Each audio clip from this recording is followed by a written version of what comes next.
अनुराग ठाकुर। धन्यवाद अध्यक्ष महोदय।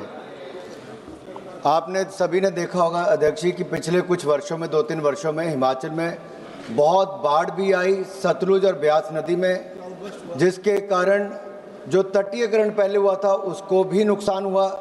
लेकिन सबसे बड़ी बात है कि वहाँ का जो खनन माफिया है और टिम्बर माफिया जो है, जैसे पुष्पा फिल्म में हजारों पेड़ एक साथ आ गए थे, वैसे लगा हिमाचल प्रदेश के बांध में एकदम से हजारों पेड़ आ गए।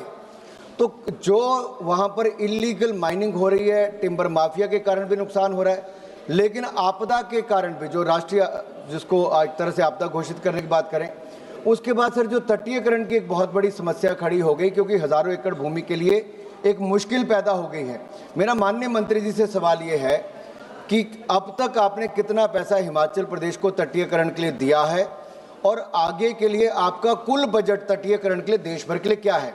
एक सर मैं व्यवस्था को लेकर आपसे सवाल पूछना चाहता हूं। देश भर में एक मिनट, माननीय सदस्य मुझसे सवाल नहीं पूछ सकते। नहीं सर, आपसे आग्रह करने वाला, आग्रह कर सकते हो, आपसे आग्रह कर सर भी ढंग से बिल्कुल सर, हाथ जोड़ के आपसे पूछ सर सदन की जानकारी के लिए है सर, देश भर में ई सिगरेट बैन हो चुकी है, क्या सदन में आपने अलाउ कर दी है? नहीं, कोई माननीय सदस्य को कोई भी सर टीएमसी के सांसद पी रहे हैं सर टीएमसी के सांसद सर कई दिनों से लगातार बैठ के पी रहे हैं सर। कोई भी माननीय टीएमसी के सांसद पी रहे हैं सर चेक कर, नहीं सर आप चेक करवाइए सर। एक मिनट व्यवस्था दे सर, सदन में अगर सिगरेट पीना अलाउ कर दिया है। एक मिनट प्लीज, मैं सभी माननीय सदस्यों से पुनः आग्रह करता हूं, हमें संसदीय परंपराओं और संसदीय नियमों का अनुपालन करना चाहिए। कोई भी माननीय सदस्य कभी भी ऐसा कोई विषय मेरे पास आएगा तो निश्चित रूप से इस पर मैं निश्चित रूप से कार्रवाई करेंगे। ओके नो आप माननीय मंत्री जी, माननीय अध्यक्ष जी, माननीय मंत्री जी, सर सभी सदस्यों के लिए मुश्किल है सर, उनके अपनी पार्टी के सर सांसद महिला माननीय सदस्य, माननीय अध्यक्ष जी, सर ये बड़ा विषय सर सदन में सर ई सिगरेट पी जाएगी सर, देश माननीय सदस्य, सर अभी के अभी जांच करवा ली जाए सर, अभी जांच करवाइए ना सर। माननीय सदस्य, माननीय मंत्री जी, माननीय अध्यक्ष जी, जो सदस्य जी ने पूछा है कि हिमाचल प्रदेश में अभी तक बाढ़ प्रबंधन के लिए कितना पैसा आवंटित किया गया है, अभी तक 8,625 करोड़ रुपया आवंटित किया गया है। नैसर्गिक और प्राकृतिक आपदा अगर फ्लड जोन शोपिंग किया जाता है तो उसके ऊपर भी व्यवस्था बनाई जा सकती है। धन्यवाद सर।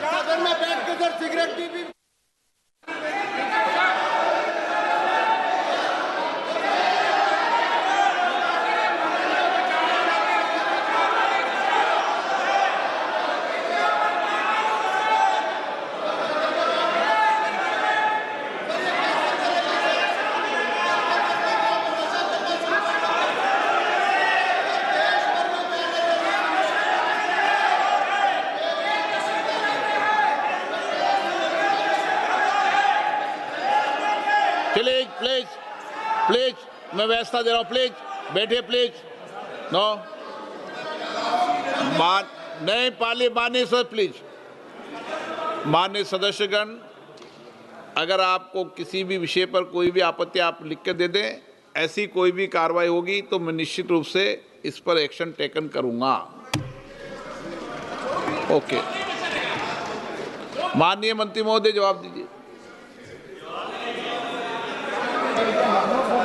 माननीय सदस्य जी ने जो हिमाचल के बारे में पूछा था, अभी तक 8,625 करोड़ रुपया आवंटित किया गया है और अगर फ्लड जोन शोपिंग किया जाएगा तो ज़्यादा से ज़्यादा दूसरी व्यवस्था भी की जा सकती है। माननीय मंत्री महोदय, श्रीमती सजदा अहमद जी का जो प्रश्न का उसका उत्तर आप उनको लिखित में भेज देना।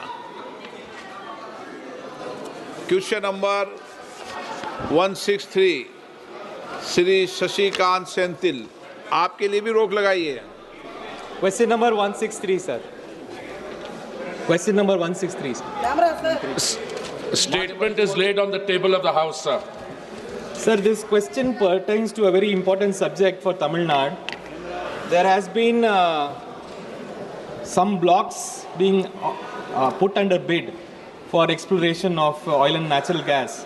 One of such blocks is in a very sensitive portion in the Gulf of Mannar, which is known as a biosphere reserve. Just like we have reserved forest outside, this is a biosphere reserve inside the ocean. And it is a very sensitive, because it is absolutely important for the fisher folk of Tamil Nadu. In fact, in the Niti Aayog itself has declared this particular wedge bank and Gulf of Mannar as to be the most sensitive portion, which cannot be affected for any reason. Sir, the minister has replied to me, and Honorable Minister has also said that this is not in the boundary of that portion, but I want to bring it to the notice of the Honorable Minister. This area is so sensitive that any exploration, anything which you do nearby will affect the fishermen in a long way. In fact, he is also silent about the letter written by the Honorable Chief Minister of Tamil Nadu to the Petroleum Ministry to leave this particular CYDWP HP 2024/1, this notification outside. But I don't think any consultation has happened with Tamil Nadu. Neither any consultation has happened with the fisher folk of Tamil Nadu. If this kind of one-sided, centralized bidding announcements are made without any consultation on the people on the ground, how will we protect the lives of these fishermen? I want the Honorable Minister to answer the House. I'm deeply grateful to the Honourable Member for raising this issue, because this gives me an opportunity to clear on the floor of the House, to clarify on the floor of Parliament what the facts are. It is indeed a fact that the Honourable Chief Minister had written to us. It's also a fact that I have sent a very comprehensive reply to the Honourable Chief Minister, in which I have stated categorically what the position on the ground is. Now I want to draw the Honourable Member's attention to the thrust of my reply, which is in paragraph 3. Mere award of blocks does not entitle the awardees to initiate drilling activities. To ensure environmental safeguards, drilling can commence only after due clearance under the Environmental Impact Assessment, EIA notification 2006 as amended. The EIA process, which extends to offshore areas up to 12 nautical miles, involves scientific assessment, necessary coastal regulatory zone clearance, which means the state has to clear it, and clearance from the Ministry of Environment, Forest and Climate Change, which is the Ministry of Environment and Forests. Only upon securing these clearances, compliances under environmental guidelines can companies begin drilling processes with all mandated safeguards in process.